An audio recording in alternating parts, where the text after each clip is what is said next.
pour la première question, Monsieur le directeur général du Fonds souverain de Djibouti, pouvez-vous expliquer comment votre expertise en matière d'investissement et de finances internationales peut contribuer concrètement à renforcer le rôle du Fonds souverain de Djibouti dans le développement économique et social du pays?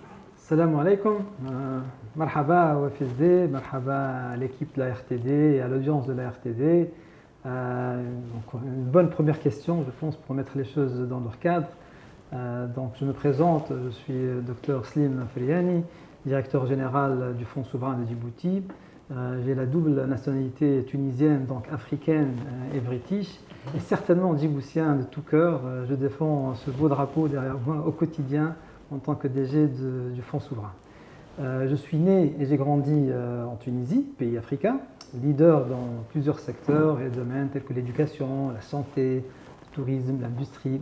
Mais j'ai passé ma vie d'adulte dans le monde anglo-saxon. D'abord à Washington, la capitale américaine, où j'ai fait un MBA et un doctorat d'État américain en finance et investissement, et où j'ai également enseigné donc, les finances à partir de 1989, ça remonte à très loin. J'étais le plus jeune professeur de finance dans l'histoire de cette prestigieuse donc, business school et université américaine, classée numéro 1 en finance internationale, donc c'est bien, je pense, pour un Africain et pour nous tous Africains. Ensuite, depuis 25 ans, et depuis 1997, juste avant la grande crise asiatique, en fait, dont je me rappelle parfaitement, j'étais à Londres, la capitale du Royaume-Uni, qui est aussi le plus grand centre financier international, où j'ai intégré le monde de la finance internationale, de l'investissement de haut niveau, dans les premiers rôles tels que directeur général d'institutions financières et d'investissement à Londres. Avant de venir à Djibouti pour développer le Fonds souverain de Djibouti, j'ai passé 3 ans en Tunisie, en Afrique du Nord, en tant que double ministre de l'Industrie et des PME, ainsi que de l'énergie, des mines et des énergies renouvelables, où j'avais sous ma responsabilité une centaine d'institutions sous tutelle, employant environ 50 000 personnes. Donc ce background, bien évidemment, donne de la crédibilité immédiate au Fonds souverain de Djibouti dans nos discussions au plus haut niveau avec tout investisseur et partenaire étranger. Et je suis donc ravi, en tant qu'Africain d'abord, d'être dans un pays africain en voie de développement où je mets mes 35 ans d'expérience pertinente en finance internationale et investissement au service du Fonds souverain de Djibouti, au service de Djibouti et du peuple djiboutien, mais également au service de la nouvelle génération de Djiboutiens que nous formons au Fonds souverain pour apprendre ce nouveau métier à Djibouti qui est la finance internationale et l'investissement. Un événement particulièrement important dans la vie de notre pays. Le lancement officiel du Fonds souverain de Djibouti, un instrument nouveau de développement économique accéléré. Et certainement, je suis très ravi en tant qu'Africain non djiboutien de voir un président et un pays qui croit fermement dans le fait qu'il faut encourager le développement de l'Afrique par les Africains, pour les pays africains et surtout Djibouti. Et effectivement, l'union fait la force. Donc on doit être tous unis, Africains entre nous, pour travailler ensemble, pour développer ce beau continent. Mais l'autre question qui se pose dans cette grande question avec laquelle vous avez commencé cette interview, et on vous remercie pour cela, c'est comment réussir le FSD, comment on va réussir ce fonds souverain. D'abord, il n'y a pas de secret pour la réussite du fonds souverain à court, moyen et long terme. Tout d'abord, il faut avoir le savoir-faire nécessaire et pertinent, la crédibilité, la stabilité au niveau du management et du leadership, car aucune institution, ou aucun pays d'ailleurs, ne peut réussir avec des changements chaque 2, 3 à 4 ans au top. Et il faut également la confiance et le relationnel international pour attirer des investisseurs et partenaires étrangers. Ensuite, il faut travailler très dur. Rien ne vient sur un plateau, on le sait. Allah nous dit de travailler. Il faut travailler. Et après, pour mériter les choses et mériter le succès. À part le savoir-faire technique et managérial et le travail pour réussir, un fonds souverain qui est un fonds d'investissement, il faut aussi être prudent, comme un bon père de famille dans sa gestion. Il faut être patient, il faut être réaliste, il faut être pragmatique et il faut gérer les attentes. Il faut accepter que ça prend au moins 5 ans pour remettre sur pied et en marche de façon pérenne une institution aussi importante qu'un fonds souverain de niveau international, avec la transparence et la bonne gouvernance au niveau international. Bien évidemment, quand on dit 5 ans c'est rien dans la vie d'un pays, même dans la vie d'une personne, mais dans la vie d'un pays ou dans la vie d'une institution, de l'envergure d'un fonds souverain, donc c'est rien, il n'y a pas de baguette magique, il ne faut pas brûler les étapes, comme ça prend des dizaines d'années, une dizaine d'années typiquement pour construire un grand hôpital, pour construire une grande infrastructure portuaire ou routière. Eh bien de même, il faut au moins 5 ans pour avoir un fonds souverain qui tient la route, qui est pérenne et qui est le catalyseur d'investissements multisectoriels importants qu'on va réaliser déjà dans les 3 à 5 prochaines années, parce que le court terme est important, on a une obligation de résultat, donc il y a le court, moyen, long terme, c'est pour ça que j'ai parlé de ça. Donc, dans les 3 à 5 prochaines années, Inch'Allah, on va faire des choses. On va commencer par la première plateforme digitale de crowdfunding d'ici la fin de cette année, qui sera une source de financement vitale pour plusieurs startups, pour les PME, pour les entrepreneurs djiboutiennes et djiboutiens. Et il ne faut pas essayer de réinventer la roue, parce que d'autres fonds souverains l'ont fait avant nous. C'est un avantage d'avoir vu les autres, donc éviter les erreurs, mais aussi maximiser sur les success stories. Donc, à commencer par le fonds souverain de Singapour. C'est une inspiration, on doit admettre. Ils ont 2 fonds souverains aujourd'hui. Leur premier s'appelle Temasek. Temasek qu'ils ont créé il y a 50 ans, quand Singapour était un pays, une île en fait, très pauvre, avec aucune ressource naturelle. Donc, pour revenir au fait que ce n'est pas nécessaire d'avoir des ressources naturelles pour avoir un fonds souverain. Et il faut noter aussi que Djibouti a d'autres avantages que Singapour n'a pas. Djibouti est 30 fois la taille géographique de Singapour. Djibouti n'est pas une île. Djibouti est sur le continent africain, un beau pays côtier dans un emplacement exceptionnellement stratégique. Mais ce qui a fait le miracle économique singapourien, c'est qu'ils ont un président, un leader visionnaire qui a vu loin depuis 50 ans, qui a créé un fonds souverain, Temasek, et qui a contribué au décollage économique et au succès de Singapour. Eh bien, pareil ici, à Djibouti, nous avons, alhamdoulilah, un président, son Excellence M. Ismail Omar Guelleh, qu'Allah lui donne bonne santé et longue vie, qui est visionnaire, qui a une sagesse exceptionnelle et qui veut un meilleur avenir pour son pays et son peuple. Et donc, il a lancé la vision 2035, il y a quelques années, et ensuite, il a créé le fonds souverain de Djibouti, qui est opérationnel depuis à peine environ 2 ans, et dont l'objectif essentiel est de contribuer à la réalisation de cette vision 2035. Donc, par cela, le FSD donne donc à Djibouti un nouveau moteur de croissance et de développement économique et social, en plus de son moteur principal auparavant, qu'on voit partout, c'est les infrastructures et activités portuaires de niveau international. Et je voudrais aussi conclure sur cette question pour dire qu'il faut toujours se rappeler que l'investissement est le principal moteur de croissance pour toute économie. Par conséquent, le fonds souverain étant un fonds d'investissement avant tout, ne peut que créer de la croissance économique à travers ces investissements, et ceci automatiquement créera des emplois et de la prospérité pour toutes et tous. Et en plus, donc last but not least, comme on dit, pour le fonds souverain, à travers nos interactions régulières avec des acteurs économiques internationaux, que ce soit ici, quand ils viennent nous visiter à Djibouti, ou bien quand nous représentons Djibouti dans des conférences internationales, le FSD joue également le rôle d'une vitrine qui doit donner la meilleure des images, comme l'image qu'on voit ici à partir de nos bureaux au FSD, la meilleure des images, la meilleure des perceptions de Djibouti à l'échelle internationale dans le cadre du marketing du pays et de ses avantages comparatifs. Et on dit dans le monde anglo-saxon, image is everything. Donc l'image est importante, on doit projeter la meilleure des images, des perceptions de Djibouti. Docteur Ferrani, quelles sont les finalités du Fonds souverain de Djibouti? Plusieurs.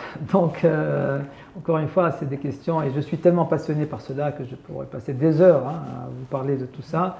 Maintenant, la République de Djibouti, et dans le cadre de la vision 2035, a créé le Fonds souverain de Djibouti en tant que son bras financier et d'investissement, comme l'ont fait à peu près un tiers des pays du monde. Donc Djibouti, maintenant, fait partie de ce groupe select de seulement environ une soixantaine de pays qui ont un fonds souverain. Donc 2 tiers du monde et 200 pays n'ont pas de fonds souverain. Djibouti a un fonds souverain. Et ce fonds souverain est un outil d'action pour la transformation économique accélérée, afin de répondre aux objectifs de développement fixés par le chef de l'État dans le cadre de sa vision Djibouti 2035.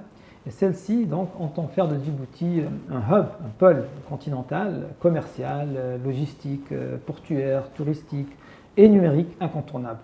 Et je citerai parmi les exemples de la vision 2035, c'est entre autres créer 200 000 emplois, c'est important, et attirer 500 000 touristes. Donc le secteur du tourisme est important dans tout cela. La mission fondamentale du FSD est de contribuer relativement rapidement à une diversification économique ainsi qu'à un développement social et économique et une prospérité inclusive et durable. C'est très important à retenir. Et pour revenir aux mots finalité du fonds souverain, elles sont multidimensionnelles. Et je citerai premièrement préserver et développer la richesse nationale. Deuxièmement, promouvoir le développement économique. Troisièmement, diversifier et moderniser l'économie, y compris via l'économie numérique. Quatrièmement, contribuer à la stabilisation des finances publiques, surtout dans des temps de crise. C'est important d'avoir donc un fonds souverain. Et numéro 5, assurer le transfert des richesses aux générations futures. Marhaba. Donc, pour la troisième question, monsieur le directeur, pouvez-vous expliquer concrètement de quelle manière les fonds souverains de Djibouti contribuent au développement économique et social de notre pays? Oui, j'ai une réponse à ces questions. Et le Fonds souverain de Djibouti est un acteur clé dans la promotion du développement économique et social de Djibouti grâce au moteur principal de croissance qu'est l'investissement. Je vous ai déjà dit que l'investissement est le moteur de croissance pour toute économie et c'est ce qu'on fait. Et par conséquent, le FSD est devenu un moteur important dans la création de richesses, de valeur ajoutée, d'entreprises et surtout d'emplois. C'est ce qui fait la différence dans la vie des gens, des citoyens, c'est la création d'emplois, d'avoir des revenus. Donc on vise effectivement à accélérer la réalisation de la vision 2035 en investissant dans des projets porteurs de valeur ajoutée et créateurs d'emplois. Le FSD participe également à la modernisation des entreprises publiques nationales pour maximiser leurs opportunités de croissance et ainsi contribuer au développement de la nation. Et je citerai comme entreprise publique Djibouti Telecom, notre champion de télécom, qui est dans notre portefeuille en tant que fonds souverain dès le début et dont je suis le président du conseil d'administration. Donc ça, c'est pour parler de l'impact que nous avons également, l'impact multidimensionnel que le FSD a sur le secteur privé, sur également les entreprises publiques. Qui bénéficie principalement des investissements des fonds souverains de Djibouti? Et c'est les individus ou bien les institutions? Tout le monde. Donc c'est une question très pertinente. Et on vous remercie encore une fois pour cette interview parce qu'il faut clarifier, il faut sensibiliser un peu également et expliquer de façon relativement simple à tout le monde, au maximum, à l'échelle nationale, qui bénéficie. Tout le monde. Dans le cas du Fonds souverain de Djibouti, le principal bénéficiaire est l'État djiboutien qui a créé le fonds. Et donc au final, c'est le peuple djiboutien, les générations actuelles, comme vous, tout le monde ici, et les générations futures djiboutiennes. Donc il faut toujours aussi ne pas être égoïste et penser au futur. Et c'est là où le leadership est important pour réfléchir au futur et aux générations futures. Écoutez, j'ai devant moi ce livre qui s'appelle Citizens' Wealth. Citizens' Wealth, c'est la richesse du citoyen, du peuple. Et ça parle en fait du fait de comment les fonds souverains sont une source importante de richesse et prospérité à tous les citoyens de tout pays qui se dotent d'un fonds souverain, comme Singapour, comme j'ai dit, et comme l'a fait donc ici, alhamdoulilah, le chef de l'État pour Djibouti et son peuple. Maintenant, cette richesse, elle se développe sous forme d'un portefeuille d'investissement bien diversifié par secteur, par classe d'actifs, et je reviens au bon père de famille, on ne met pas tous les œufs dans le même panier, c'est diversifié, donc par secteur, par classe d'actifs, et ce portefeuille-là, donc, il génère des dividendes à travers les projets, ce qui crée une épargne intergénérationnelle et donc une réserve financière pour, entre autres, premièrement, faire face à des événements imprévus comme la crise Covid. Donc ça aurait été bien d'avoir un fonds souverain dans des temps de crise, et c'est pour ça c'est important d'en avoir. Ou bien la crise mondiale de 2009. Les pays qui ont un fonds souverain, ils ont surmonté cette crise beaucoup plus facilement que ceux qui n'ont pas de fonds souverain. Donc ça, c'est premièrement. Deuxièmement, c'est pour maintenir une croissance économique durable. Et troisièmement, créer la prospérité pour toutes et tous. Donc nos investissements et les financements que nous mettons en place en tant que fonds souverain, ils sont inclusifs. Donc je reviens à la question inclusif, tout le monde. C'est pour booster le secteur privé en tant que moteur économique qui bénéficie. Mais aussi, ça bénéficie les startups, les jeunes, les PME, les petites et moyennes entreprises, mais surtout les grands projets. Pourquoi? Parce que c'est les grands projets qui créent le plus de croissance économique, le plus d'emplois. Donc nous, bien sûr, on est là pour tout le monde, pour tout Djibouti. Donc comme j'ai dit, start-up, PME, mais également grands projets. Voilà. À la fin, monsieur le directeur général, quelles sont les perspectives à long terme du Fonds souverain de Djibouti et à partir de quand les citoyens pourront-ils constater que les impacts positifs de ces investissements sur l'économie djiboutienne? Encore une autre question pertinente, et comme j'ai dit, on pourrait parler des heures parce que c'est fascinant, franchement, ce que nous faisons avec le Fonds souverain, et c'est fascinant pour Djibouti d'avoir un Fonds souverain. Donc, pour revenir à cette question très précise, à mon humble avis, en tant qu'expert en économie et finances internationales pendant 35 ans, les perspectives économiques de Djibouti sont favorables, walhamdoulilah, ce qui représente bien évidemment une opportunité pour la croissance économique et le développement à long terme. Donc, le Fonds souverain de Djibouti joue un rôle important dans ce sens, et c'est pour cela que je suis à Djibouti et non pas à Londres.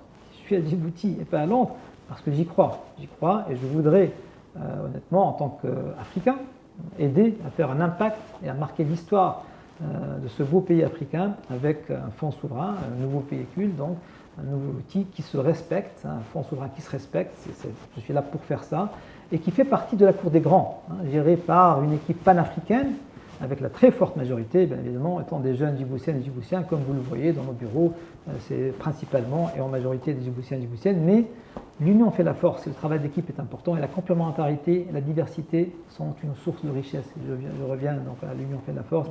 Et je voudrais également mentionner le fait qu'en 2022, l'année dernière, en parlant d'avoir un fonds souverain qui se respecte dans la cour des grands, bien que nous sommes les derniers nés, on va dire, dans le monde des fonds souverains, nous avons réussi à rejoindre l'Organisation internationale des fonds souverains, donc nous sommes membres maintenant de ça, et nous sommes également fondateurs de l'Organisation des fonds souverains africains. Donc on bouge également à l'international pour être donc un membre actif dans ce monde des fonds souverains, et on partage les expériences. C'est important d'être dans ce groupe-là et de se partager les expériences, de voir les succès, et de ne pas réinventer la roue, encore une fois.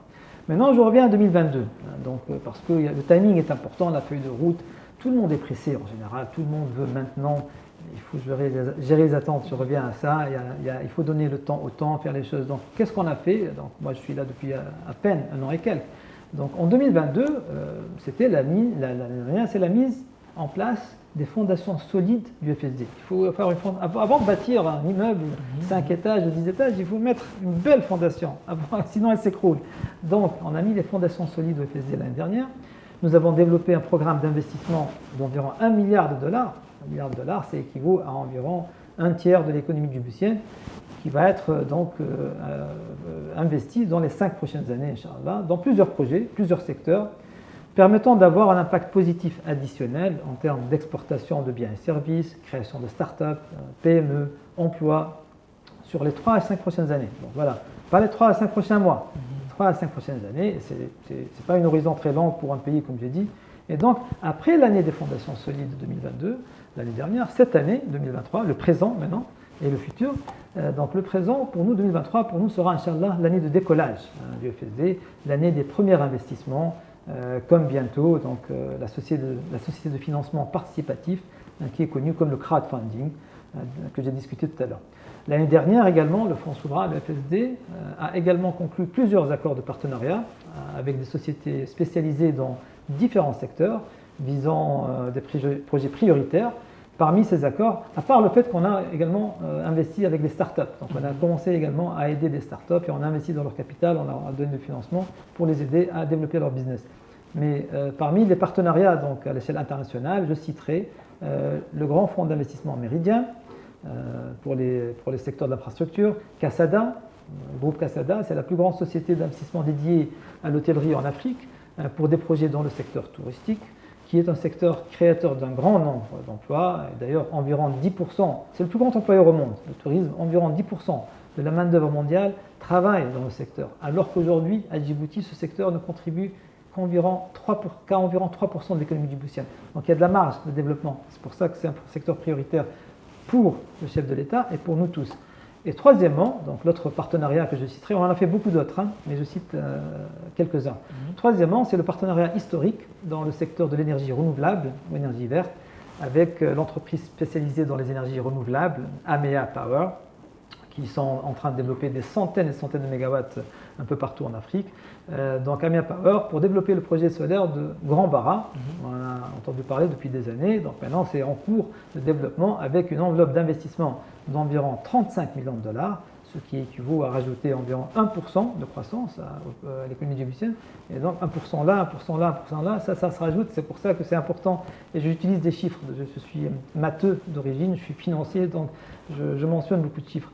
Donc un projet d'environ 35 millions de dollars pour l'énergie renouvelable et une capacité énergétique de 30 MW, équivalente à augmenter par environ 50% la production nationale de Djibouti. C'est pas peu, pas 5%, pas 10%. Donc le projet du Grand Bara solaire, il va non seulement créer de la croissance économique, créer des emplois, mais aussi booster la production nationale d'énergie par environ 50% avec l'énergie green, verte, qui est non polluante, importante pour l'environnement. Donc toutes ces alliances économiques de premier plan, j'en ai mentionné quelques-unes, permettent au FSD et à Djibouti, en tant que pays, en tant que nation, de bénéficier de l'expertise et des ressources de ces entreprises importantes pour mener à bien ces projets et contribuer au développement durable de l'économie du pays, tout en ayant le FSD, donc le FSD est là, comme leur actionnaire et partenaire stratégique qui veille sur les intérêts de Djibouti et à la création de richesses, de prospérité et d'emplois pour le peuple djiboutien. Allah ma'ana et Allah ma'a Djibouti. Merci beaucoup, M. Marhaba. Marhaba.